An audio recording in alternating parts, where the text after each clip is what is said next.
percaya akan Roh Kudus, Gereja Katolik yang kudus, persekutuan para kudus, pengampunan dosa, kebangkitan badan, kehidupan kekal.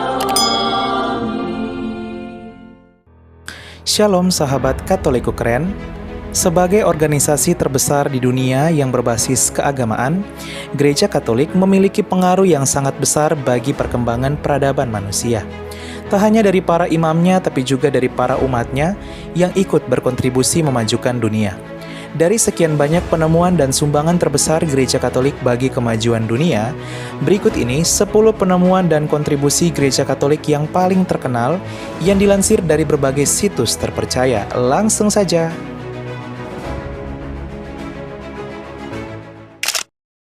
10. Microsoft. Salah satu umat anggota Gereja Katolik adalah pendiri Microsoft. Ia bernama Bill Gates.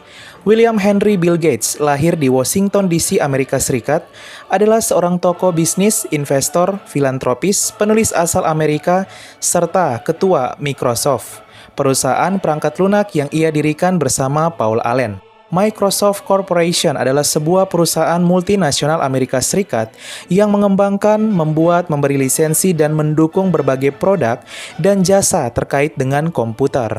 Perusahaan ini didirikan oleh Bill Gates dan Paul Allen pada 1975 dan merupakan perusahaan pembuat perangkat lunak terbesar di dunia dari segi pendapatan dan juga merupakan salah satu perusahaan paling bernilai di dunia. Bill Gates menduduki peringkat tetap di antara orang-orang terkaya di dunia dan menempati peringkat pertama sebagai orang terkaya di dunia sejak tahun 1995. Meski berlimpah harta kekayaan, namun Bill Gates adalah seorang religius. Dia adalah seorang Katolik yang taat, bahkan meski sebagai ilmuwan berbasis data, dia lebih jauh religius di atas rata-rata para pengikut Kristus yang taat. Berbicara kepada majalah Rolling Stones, Bill Gates berkata, "Saya pikir masuk akal untuk percaya pada Tuhan, tetapi jika keputusan yang Anda ambil dalam hidup berbeda dari hal ini, saya tidak tahu apa yang akan terjadi." Gates termasuk salah seorang pengusaha revolusi komputer pribadi terkenal di dunia. Orang-orang berkata, semakin pintar seseorang maka ia semakin yakin tidak adanya Tuhan, karena mengandalkan kekuatan sendiri seperti yang terjadi di Eropa, di mana banyak umat Kristiani yang menjadi ateis karena perkembangan teknologi. Namun hal ini dipatahkan oleh Bill Gates. Justru kepintarannya tidak membuat ia lupa Tuhan, yang telah mengantarkannya sampai puncak karir, tetapi dengan temuannya ini ia juga menemukan kehadiran Tuhan di dalamnya dan bahkan semakin dekat dengan Tuhan. 9. Sistem rumah sakit. Sejarawan rumah sakit Gunther Rees mengatakan bahwa Gereja Katolik menjadi pelopor perkembangan suatu sistem rumah sakit yang ditujukan untuk melayani kaum papa dan miskin. Gereja Katolik telah menyumbangkan kepada masyarakat doktrin-doktrin sosialnya atau ajaran sosial gereja yang telah membimbing para pemimpin negara untuk memajukan keadilan sosial dan mengembangkan sistem rumah sakit untuk merawat dengan penuh cinta kasih pada abad pertengahan yang berbeda dengan konsep kesediaan untuk merawat berdasarkan balas jasa dari adat Yunani, di mana hal ini dipatahkan oleh Gereja Katolik dengan konsep kewajiban merawat seseorang atas dasar hubungan kekeluargaan dan kasih berdasarkan adat Romawi. Rumah-rumah sakit ini kemudian didirikan untuk melayani kelompok-kelompok sosial tertentu yang tersisihkan akibat kemiskinan, penyakit, dan usia. Bahkan hingga kini Gereja Katolik terus berkarya tidak hanya soal teologi, tapi mewujud nyatakan iman dengan membangun berbagai rumah sakit berkualitas dan panti-panti asuhan untuk menolong mereka yang membutuhkan uluran tangan dan kasih. Sejarawan rumah sakit terkenal yaitu Gunther Rees mengatakan bahwa Gereja Katolik menjadi pelopor perkembangan suatu sistem rumah sakit yang sejati dengan tujuan yang mulia dengan ditujukan untuk melayani kaum miskin dan papa. 8. Pendidikan dan ilmu pengetahuan. Para ahli sejarah ilmu pengetahuan termasuk diantaranya orang-orang bukan Katolik seperti J.L. Heilbron, David C. Lindbergh, Edward Grant dan Thomas Goldstein telah berpendapat bahwa pihak Gereja Katolik memiliki sebuah pengaruh yang penting dan positif terhadap perkembangan peradaban manusia. Mereka beranggapan bahwa tidak saja para biarawan menyelamatkan dan menumbuh kembangkan sisa-sisa peradaban kuno selama masa penjajahan kaum barbar, namun juga bahwa pihak Gereja Katolik memajukan pembelajaran dan ilmu pengetahuan melalui sokongannya pada banyak universitas milik Gereja Katolik abad pertengahan yang berkembang pesat di Eropa pada abad ke-11 dan ke-12. Santo Thomas Aquinas, sang teolog teladan Gereja Katolik, tidak hanya berargumen bahwa akal budi itu harus selaras dengan iman. Ia juga berargumen bahwa bahkan keberadaan akal budi sebagai sesuatu yang dapat memberikan sumbangan kepada pengertian yang lebih jauh mengenai wahyu ilahi, dan oleh karenanya mendorong perkembangan intelektual. Seperti dalam Alkitab yang mengatakan bahwa takut akan Tuhan adalah awal dari segala pengetahuan. Para imam Katolik kala itu yang juga cendekiawan yang kebanyakan di antara mereka adalah imam Yesuit, tak hanya soal teologi tapi juga adalah para pelopor utama di bidang ilmu astronomi, genetika, geomagnetika, meteorologi, seismologi, dan fisika tenaga surya. Mereka bahkan menjadi bapak pelopor dari cabang-cabang ilmu pengetahuan ini yang sangat terkenal berkontribusi besar bagi kemajuan ilmu pengetahuan dunia. Salah satu juga yang terkenal berkontribusi di dalam ilmu pengetahuan ini adalah Gregor Mendel, yang adalah kepala biara Agustinian. Ia adalah ahli botani dan biarawan berkebangsaan Austria yang menyusun konsep-konsep dasar genetika. Penyelidikan sifat pewarisan dalam genetika dilakukan oleh Mendel dengan memanfaatkan kacang ercis. Mendel menunjukkan bahwa warisan biologis gen tertentu dari sifat dalam tanaman kacang ercis mengikuti pola-pola tertentu yang sekarang disebut sebagai hukum Mendel. 7. Ekonomi, hukum, dan demokrasi. Di bidang perkembangan ekonomi, hukum, dan demokrasi, Gereja Katolik memiliki pengaruh yang sangat besar. Francisco de Vitoria, salah seorang murid dari Santo Thomas Aquinas dan seorang pemikir Katolik yang mempelajari masalah-masalah mengenai hak-hak asasi manusia penduduk asli daerah-daerah yang dikolonisasi, dipandang oleh Perserikatan Bangsa-Bangsa atau PBB sebagai bapak hukum internasional, dan saat ini oleh ahli-ahli sejarah ekonomi dan demokrasi dirujuk sebagai pelopor utama dari demokrasi dan perkembangan ekonomi yang sangat cepat di dunia barat yang juga meluas hingga ke seluruh dunia. Joseph Schumpeter, seorang ahli ekonomi pada abad ke-20, sembari merujuk pada unsur-unsur akademia, menulis bahwa Gereja Katolik berada di posisi paling berhak akan gelar pendiri ilmu ekonomi ilmiah dibandingkan dengan kelompok-kelompok lainnya. Ahli-ahli ekonomi dan sejarah lainnya seperti Raymond de Rover dan Alessandro Kauffman juga mengeluarkan pernyataan yang senada. Sejarawan Paul Legutko dari Universitas Stanford mengatakan bahwa Gereja Katolik berada di pusat perkembangan berbagai nilai, ide, ilmu pengetahuan, hukum, dan institusi yang mendasari apa yang kita kenal sebagai peradaban dunia barat.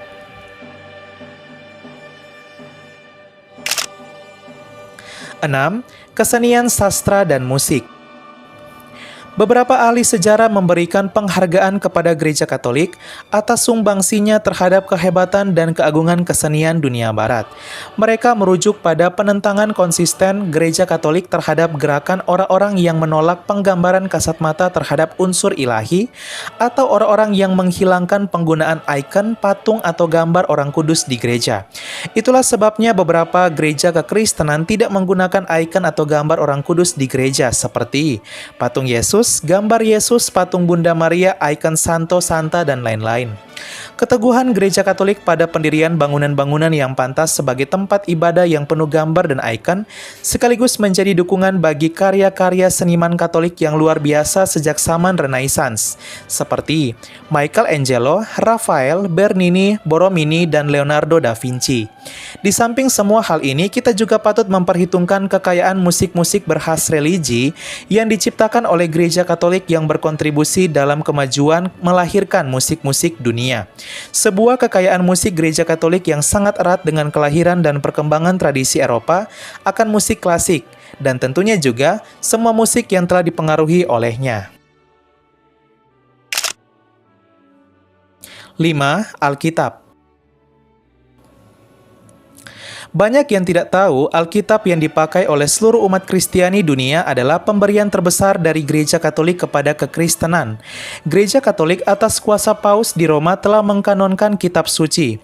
Di bawah kepemimpinan Paus ke-37 yaitu Paus Santo Damasus pertama tahun 366, dengan kuasa infallible atau tidak dapat salah, Paus menentukan kitab-kitab yang dimasukkan ke dalam kanon kitab suci dan membuang beberapa kitab untuk tidak dimasukkan ke dalam kanon kitab suci.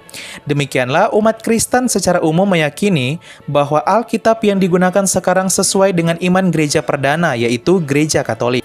Sejarah gereja yang tak terbantahkan, di mana Gereja Katolik sudah ada sejak tahun 33 dengan Rasul Petrus sebagai Paus pertama dan kini digembalakan oleh Paus ke-266 yaitu Paus Fransiskus. Sedangkan Gereja Ortodoks Timur lahir sejak tahun 1054 ketika terjadi skisma dari Gereja Katolik dan nanti di tahun 1517 lahirlah Gereja Protestan. Alkitab nanti ada saat abad keempat dan sebelum abad keempat ini umat gereja perdana menggunakan tradisi atau secara lisan turun-temurun. Itulah mengapa Gereja Katolik tak hanya menjadikan Alkitab sebagai landasan, tapi juga ada tradisi yang dijadikan sebagai ajaran gereja. Alkitab berkembang dalam jangka waktu yang panjang dan bukan secara buku, namun perkembangan secara penyajian dan tafsiran. Kemudian pada abad ke-13, Stephen Langton yang adalah uskup Gereja Katolik, Keuskupan Canterbury, Inggris, membagi Alkitab ke dalam pasal-pasal atau bab. Dan di abad ke-16, seorang tukang cetak Prancis bernama Robert Einstein membagi Alkitab ke dalam ayat-ayat. Dan di abad 16 inilah terjadi reformasi Protestan oleh Martin Luther, dan Martin Luther membuang 9 kitab dari Alkitab asli Gereja Katolik yang disebut Deuterokanonika seperti Tobit, Yudit, dan kitab Makabe. Sehingga itulah mengapa kitab suci Gereja Katolik lebih banyak dibandingkan dengan Gereja Protestan, dan selama ini banyak orang yang mengatakan bahwa Gereja Katoliklah yang menambah isi Alkitab. Orang-orang yang mengatakan seperti ini adalah orang-orang yang pengetahuannya sangat rendah terhadap sejarah gereja kekristenan. Dan justru Martin Lutherlah yang membuang beberapa kitab dalam Alkitab yang asli yang dikanonisasi atau dibuat oleh Gereja Katolik.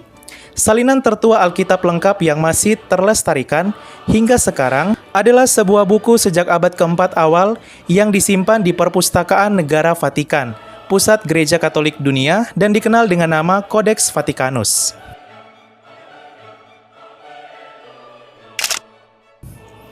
4. Telepon.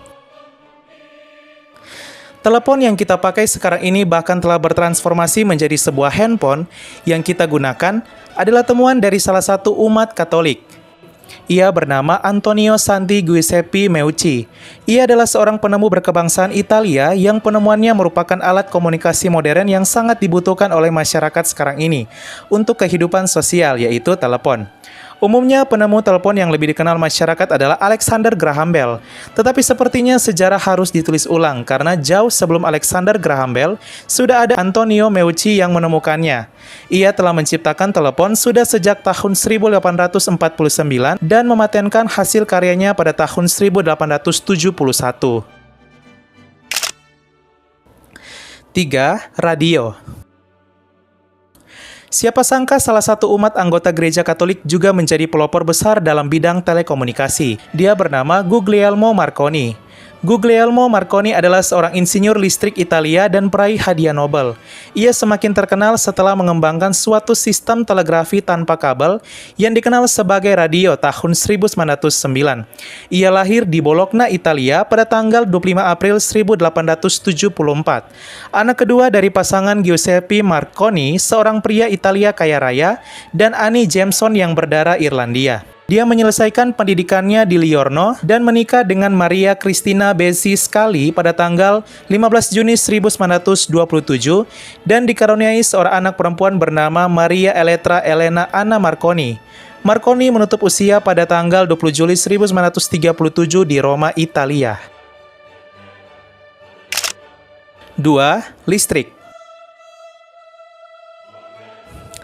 Listrik yang kita pakai saat ini merupakan penemuan dan hasil pengembangan dari beberapa umat anggota Gereja Katolik. Mereka adalah Luigi Galvani, Alessandro Volta, dan Andre Marie Ampere, para pelopor dalam bidang listrik.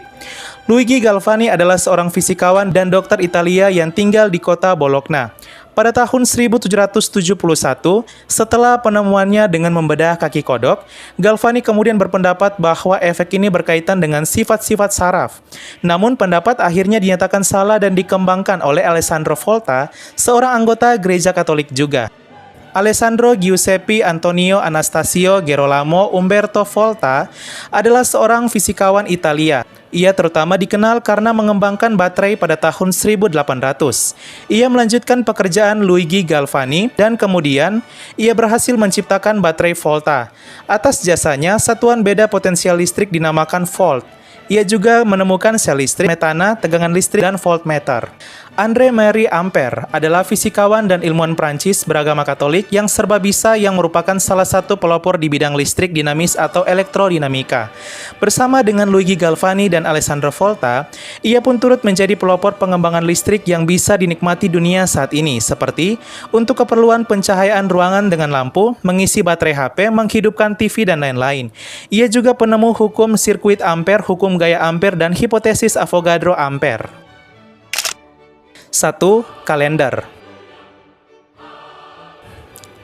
Banyak yang tidak tahu bahwa kalender yang dipakai sehari-hari untuk membantu menentukan hari oleh dunia adalah pemberian terbesar dari Gereja Katolik. Kalender tersebut bernama kalender Gregorius atau yang biasa disebut kalender Gregorian.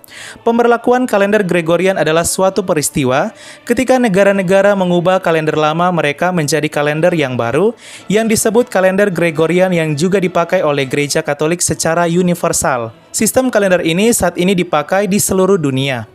Beberapa negara sudah memberlakukan kalender ini dari tahun 1582, sementara negara-negara lain baru melakukannya pada awal abad ke-20.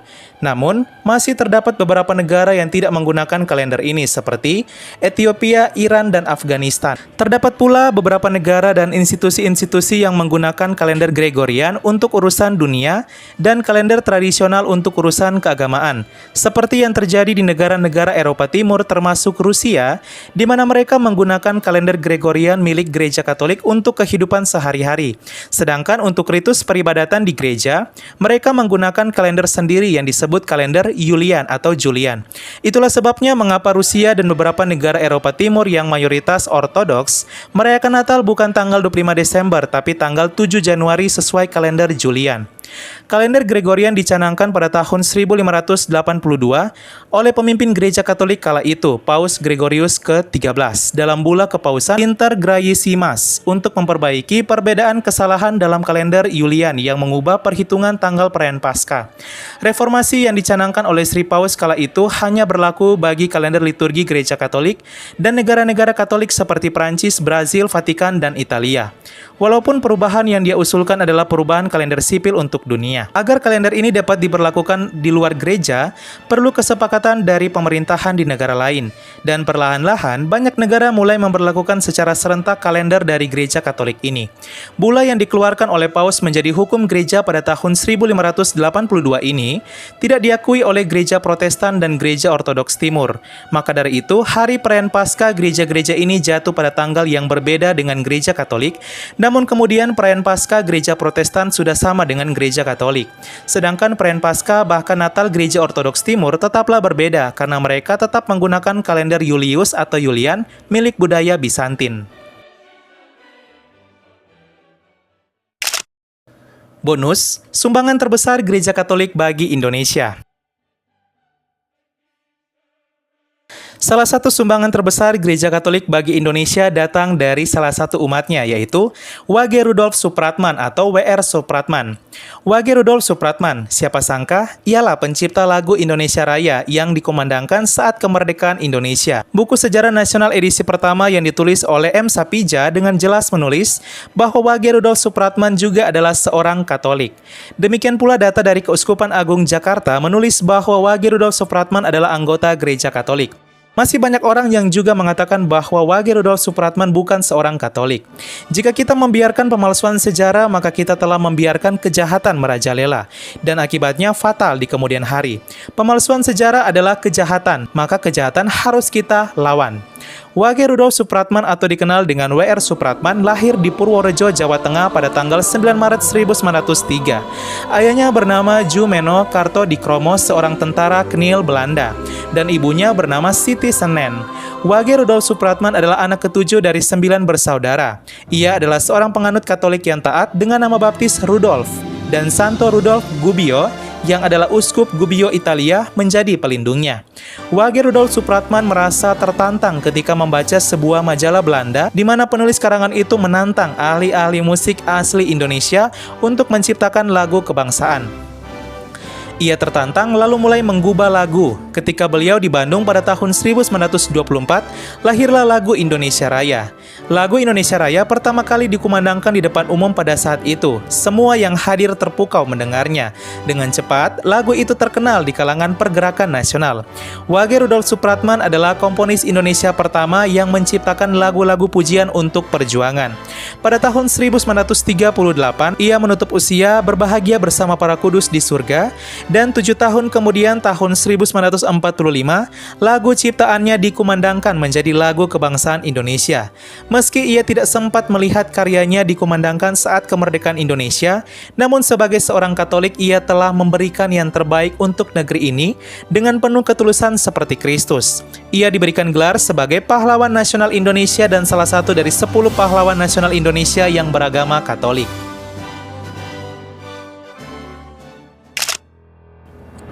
Ya, sahabat Katoliku keren, itulah dia 10 temuan dan sumbangan terbesar dari Gereja Katolik untuk kemajuan peradaban dunia. Dan bonus, 1 temuan terbesar Gereja Katolik untuk sumbangan bagi Indonesia.